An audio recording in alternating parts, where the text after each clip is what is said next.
Welcome back to another technical deep dive here in the debug zone. Today, we're tackling a big question and breaking it down with insights from other users. Hopefully, this clears up some misconceptions and helps you get the answer you need. So, buckle up, stay a little curious, and let's jump right in.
And that's a wrap.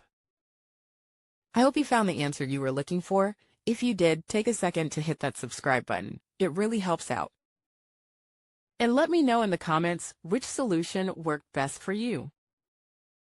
See you next time in the debug zone.